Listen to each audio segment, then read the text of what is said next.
Last week at the California Association of Public Procurement Officials, I gave a new breakout session on AI. I called this one the Elite 8, Your Playbook for AI in Public Procurement.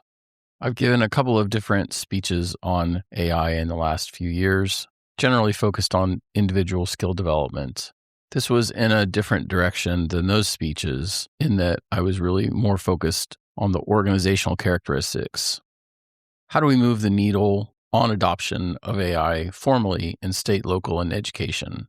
The truth is, today in those markets, the adoption is very inconsistent.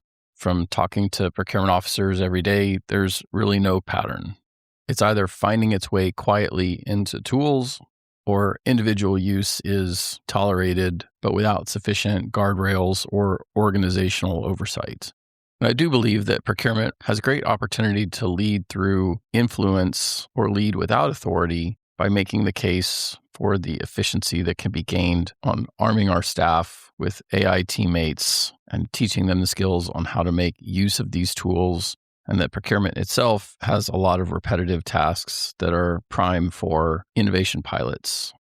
So in the speech, among other things, I laid out what I consider to be the 8 fundamental items that can be a punch list for public sector to review to determine where it is on a continuum towards official and thoughtful adoption, to be able to have a specific plan and to be able to drive the conversation to say what the interest and opportunity there is in this in each organization. So my punch list starts with an AI value work group, because many entities need to be involved in what the policy and the stance is on AI.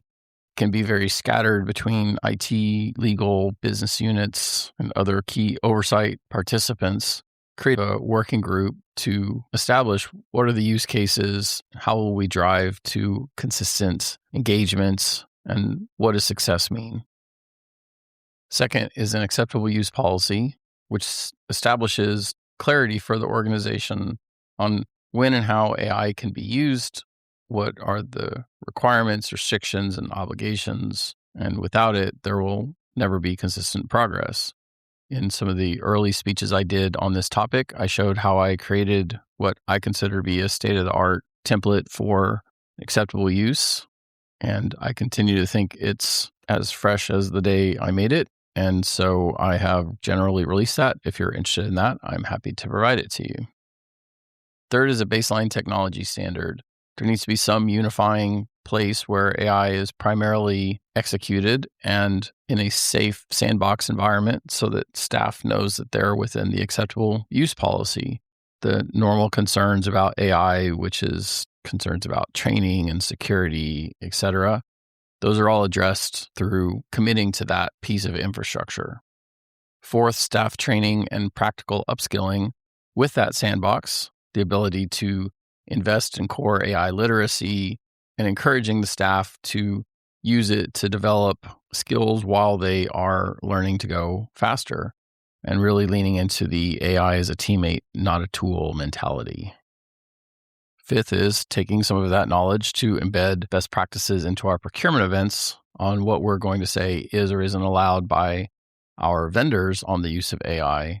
This is a very important topic, and simply trying to close the gates and say no AI is going to be quickly unreasonable as more and more vendors infuse the power into their platforms. So instead of simply saying no AI, what are the thoughtful levels and parameters and requirements for vendors, and the ability to build coalescing standards on AI that are reasonable so that all vendors understand the target and can obtain them. Establishing internally clean, mappable data stores. So what are all the sources of data inside of the organization? How clean is the data? How comprehensive is the data? Are there duplicates, variations, etc.? One of the core abilities to manage concerns about AI is to develop your own GPTs that know your business. This is a critical part of the equation. Seventh was really mapping some of the core processes and prioritizing some of the high-value use cases. So, of course, process mapping is always probably a good idea, but if we're trying to then identify pilots and targets where we could really try to directly drive improvements and really deeply document what are the steps, because that feeds into the ability to drive pilots against such change opportunities.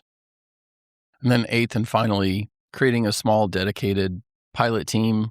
I like to call it AI squared, accelerated innovation through AI, that could either be done with internal staff if they have the skills to develop agentic AI, or through external partners that are trusted to be able to lean into the next level of AI, which is the agentic deployment.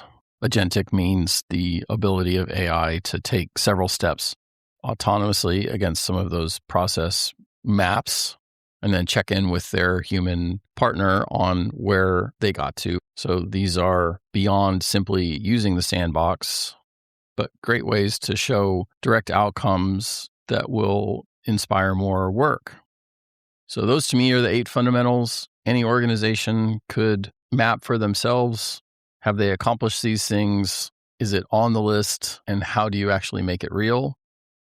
So I hope that's helpful to you.